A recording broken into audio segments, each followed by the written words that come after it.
Hello, ಯಾರೆಲ್ಲ ನನ್ನ ಚಾನೆಲ್ನ ಓಪನ್ ಮಾಡಿಬಿಟ್ಟು ಈ ವಿಡಿಯೋನ ನೋಡ್ತಾ ಇದ್ದೀರೋ ಎಲ್ರಿಗೂ ಸ್ವಾಗತ ಸುಸ್ವಾಗತ.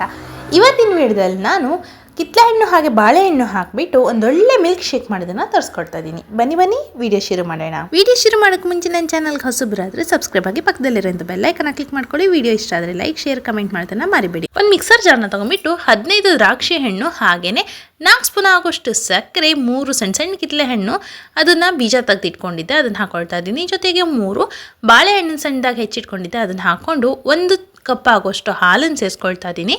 ಈಗ ಜ್ಯೂಸ್ ತುಂಬ ತೆಳ್ಳಗೆ ಬೇಕಂದರೆ 1.5 ಕಪ್ ಆಗೋಷ್ಟು ಹಾಲನ್ನು ಸೇರಿಸ್ಕೊಳ್ಳಿ. ನಾನು ತುಂಬ ದಪ್ಪನೂ ಅಲ್ಲ, ತುಂಬ ತೆಳ್ಳಗೂ ಅಲ್ಲ, ಆ ರೀತಿಯಲ್ಲಿ ಮಾಡಿದ್ದೀನಿ. ಕುಡಿದು ತಿನ್ನಿ ಅಥವಾ ತಿಂದು ಕುಡೀರಿ ಅನ್ನೋ ಲೆವೆಲ್ನಲ್ಲಿ ಇವತ್ತಿನ ಮಿಲ್ಕ್ ಶೇಕ್ ಅನ್ನೋದು ಮಾಡಿದ್ದೆ. ಕಿತ್ತಳೆ ಹಣ್ಣು ಹಾಗೆ ಬಾಳೆಹಣ್ಣನ್ನು ಹಾಕ್ಕೊಂಡು ಜ್ಯೂಸ್ ಮಾಡಿದರೆ ಅದ್ರ ಮಜಾನೇ ಬೇರೆ, ತುಂಬ ಚೆನ್ನಾಗಾಗುತ್ತೆ. ಒಂದ್ಸಲ ಟ್ರೈ ಮಾಡಿ ನೋಡಿರಿ. ಈಗ ನಮಗೆ ಎಷ್ಟೇ ಕೋಲ್ಡ್ ಕುಡಿದ್ರೂ ಸಾಕಾಗಲ್ಲ, ಅಷ್ಟು ಸುಡೋ ಬಿಸಿಲು ಬಂದಾಗಿದೆ. ಒಂದ್ಸಲ ಈ ರೀತಿ ಟ್ರೈ ಮಾಡಿ ನೋಡಿರಿ. ಹೇಗಾಗಿತ್ತು ಅಂತ ನಂಗೆ ಮಿಸ್ ಮಾಡಿದೆ ಕಮೆಂಟ್ ಮಾಡಿ ಹೇಳ್ರಿ. ಇಷ್ಟೇ ಇವತ್ತಿನ ವಿಡಿಯೋ. ಮತ್ತೆ ಯಾವುದಾದ್ರೂ ಹೊಸ ವಿಡಿಯೋದಲ್ಲಿ ಸಿಗೋಣ. ಅಲ್ಲಿವರೆಗೂ love you all. Bye bye.